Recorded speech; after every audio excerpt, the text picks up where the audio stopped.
Pipi. See on nüüd selline tõsiselt pikk kirjakoht, ilmselt nii lugeda kui ka kuulata.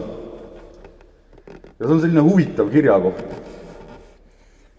Selline, võiks öelda, et jumalate vahelist võitlust pideldav kirjakoht. Õigemini kirjakoht, mis peab tõestama, et ei ole teisi jumalaid peale selle ühe ja ainsa jumala, kes meil on.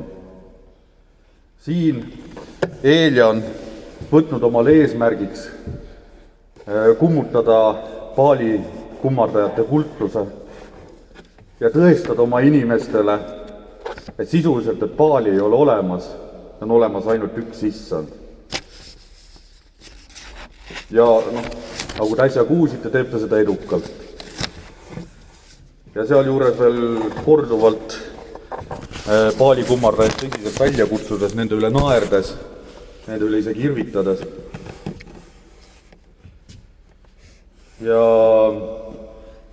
minule meenutab see ausalt öeldes väga Pikmani poistest nähtud kuulnud lugu, mis on Jaan Krossil võetud ajalooliste sündmuste järgi.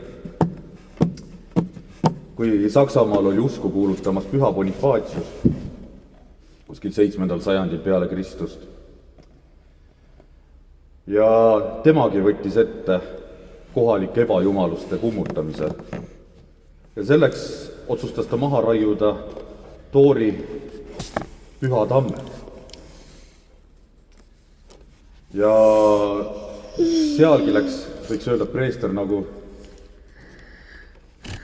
ei käitunud tänapäevases mõttes enam nii poliitkorrektselt või viisakalt, vaid läks sellist püha väge ja indu täis ja raius seda Püha tamme kirvega ja kohalikud vaatasid seda pealt ja ootasid, et millal nüüd Toori või siis saksapäraselt Tonari välk ta surnuks lööb, et millal nagu nende jumal vihastab, et tema Püha tamme raiutakse. Ja preester ise ja vähemalt Jaan Krossi kirjelduses karjub üles taeva poole, et Tonar, et kus on siis sinu välk, et kus on siis sinu vägi? Et seda ei ole olemas. Ja täpselt nii ongi, ta raiub tamme maha niimoodi lennukalt, laastud lendavad ja Toonari välku ei ole kusagil. See ongi täpselt see, et ainult see meie üks Jumal, ainult meie issand, tema on päriselt olemas. Ja teised on sellised pettekujutelmad, mina julgeks öelda, et on sellised peegeldused, et inimesed on aimanud, et on olemas Jumal, aga nad ei ole saanud seda õiget kuulutust ja loonud seda õiget pilti veel ja siis nad on üritanud seda oma nägemist mööda korraldada, oma arusaamist mööda seada. See tõigi kaasa, et esimesed jumalused olid meil loodusnähtused, et päike, tuul ja nii edasi. Sealt edasi hakati neid loodusnähtusi inimlikustama, neile inimlikku omadusi andma, nagu Kreeka või Vana-Germaani jumalad, kes küll olid joodikud, liiderdajad, tegid muid patuseid asju, mõrvasid lausa. See on sellepärast, et inimene tegi Jumala tookord oma näo järgi. Aga ometi on ju selge see, et meie oleme tehtud vastupidiselt Jumala näo järgi ja Jumal on ise midagi nii suurt ja nii määramatut, et me ei saa anda Jumalale inimlikke omadusi. Me ei saa võtta Jumalat ja võrrelda teda inimlike mõõdetega, hakata kujutama ette seda habemega vanakest kuskil pilve peal, kes siis võib olla mingi palve puhul leiab aega ka meie peale vaadata, et unustame ära tema omnipresentsuse, tema kõikvõimsuse ja tema ainulaadsuse. Ütleks, et Jumal üks peamine omadus on ainulaadsus. On ainult üks Jumal, ei ole teist tema sarnast.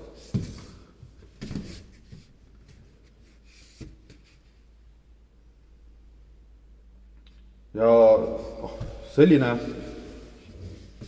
heitlus, nagu siin oli Eeljal, et see näitab ka ühte teist soovi, näitab soovi Jumalate või Jumala olemasolu tõestada läbi aegade. Inimene on alati soovinud kõik ära tõestada, küll teoreemidega, küll füüsikaga, küll millegi muuga.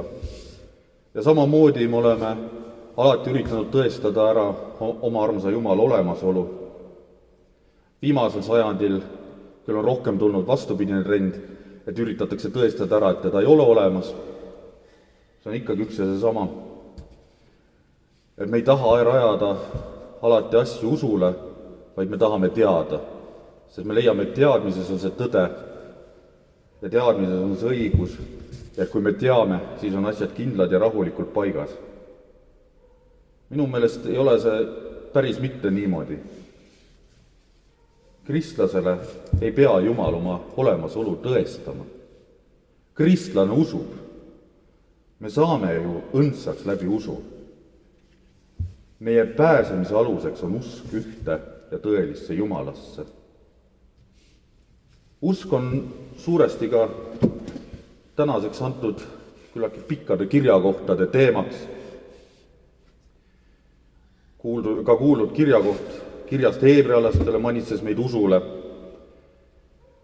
Meil on kuulutatud evangeeliumi nõnda nagu neilegi, kuid kuuldud sõnast ei olnud neile kasu, sest see ei talletunud usu läbi kuulajatesse.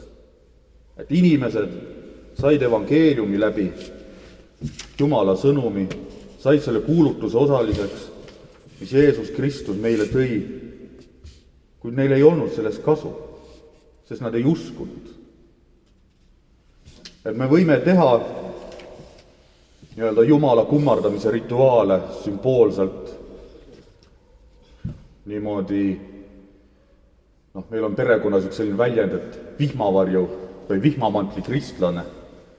Ja sa võtad selle kristliku usus ja paned selle endale ülle nagu vihmamantli siis, kui see sulle sobib, siis, kui sa leiad, et nüüd on aeg ennast natuke väliselt vähemalt korraliku ja kristliku inimesena näidata. Eestis juhtub seda tavaliselt korra aastas jõulude ajal, kui tulevad kirikusse ka kõik need, kes muidu ei käi, võetakse korraks pühade puhul see kristlik rüü ja riietatakse ennast sellega. Aga kui selle kirikusse tulemise, selle Jumala kummardamise ja nende palvete taga ei ole usku, ei ole seda päriselt südamest tulevat usku, siis mis on selle mõte? Kas annab soovitud tulemust? Kas see viib meid ühendusse Jumalaga?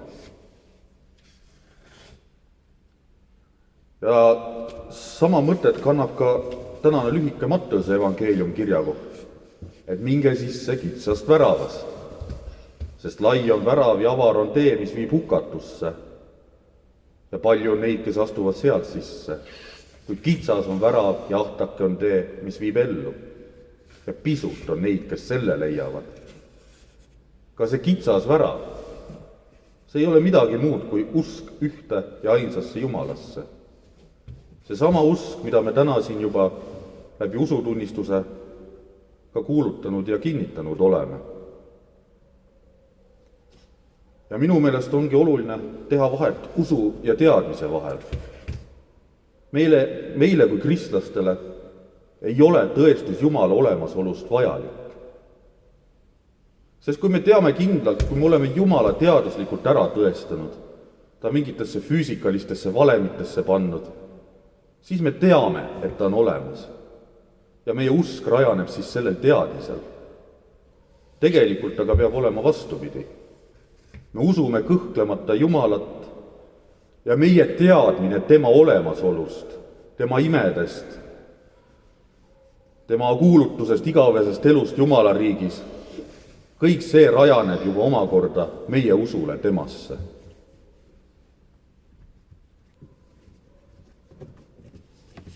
Siin usust rääkides on võib-olla kõige raskem osa selle uskumise juures andagi oma elu usu läbi Jumala kätesse. Mul endal on sellega sageli probleeme, mina olen see klassikaline muretseja, kes paanitseb ja muretseb kõigi asjade pärast et kas midagi ikka õnnestub, ega ma midagi vussi ei keera, et ega midagi nässu ei lähe. Ja võiks öelda, et selline uskmatu Toomas, et ikka alles siis pärast tagantjärge, kui ma näen, kuidas asjad korda lähevad, et jah, et siis ma usun küll, enne ma muretsen, enne ma kardan. Olgugi, et korduvalt on meile Jeesus piiblis öelnud, et sina ei pea mitte muretsema, sina pead usaldama Jumalat. Aga sellega on vahel raskusi, näiteks kas või see, et eile oli meil Harglas oli suur sündmus, oli Üülaat, sinna tuli palju inimesi ja me tegime ka kiriku laada puhul lahti. Sel ajal, kui laat toimus, oli meil kirik lahti ja meil käis kirikus palju inimesi. Meil käis nagu 100 inimesi kirikus. Meil läks lugemine sassi, meil oli plaanis, et me paneme kirja kriitsukeste kilusti, et palju meid inimesi tuli, aga ausalt öeldes läks segamini, pakkunud 200-300. Ja me tegime laada lõpetuseks väikse palvuse ja seal oli 25 inimest kuulamas, mis Hargla kohta on suur saavutus. Aga see tähendas seda, et me olime öö läbi praktiliselt kirikus, jõudsin vara hommikul koju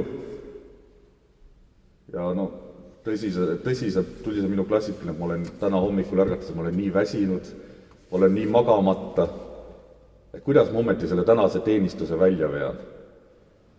Ja see ei ole nüüd ainulaadne, see ei ole nüüd selline asi, mis juhtus ainult täna, seda ikka tuleb vahel ette.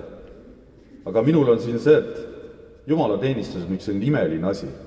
Et kõigepealt enne seda, kui ma veel vaimulik ei olnud, kui ma käisin teenistusel nii-öelda koguduse liikmena, siis oli ka sageli see, et ma ei jaksa täna minna, ma olen nii väsinud, kuidas ma nüüd pühapäeva hommikul vara maast lahti saan ja Soomes elades oli veel see, et sõidad 70 kilomeetrit kirikusse. Aga siis sa kuidagi saad ennast maast lahti, raputad seal une silmadest välja, sõidad kirikusse ja siis algab teenistus. Ja sa tunned teenistuse käigus, kuidas sul see enesetunne läheb palju paremaks, kuidas raskused, mis sind vaevavad, kõik mure ja küsimused, lihtsalt korra vähemalt teenistusajaks kaovad su mõtetest ära. Minul on alati olnud see, et mul on peale Jumala teenistust palju kergem ja lihtsam ja mõnusam olla. Ja see on veel rohkem võimendunud siis, kui ma olen ise neid teenistusi pidama hakanud. Et kuigi on alati mure, et valmista jutlus ette, valmista teenistus ette, aga siis, kui sa tuled koha peale, kui sa tuled kirikusse, siis selgub, et ei lähegi üldiselt midagi väga vussi. Väikseid apsakaid on alati, aga üldiselt õnnestub ja üldiselt on ka see, et see teenistus, see annab sellise hea, kerge, mõnusa tunde. Ja mina ütleks küll, et ma vähemalt pühapäeviti ma suudan tänu Jumala teenistusele margipäeva mured ära unustada. Ja siin on minu meelest veel tuleb see aspekt mängu, et nagu Jumala kohta on öeldud, et Jumal, sina juhid maailma kulgu. Hoia meist eemal kõik, mis meile kahju teeb ja õpeta meid taotlema seda, mis on kasuks meie elule. Et minu meelest on maailm selline imeline asi,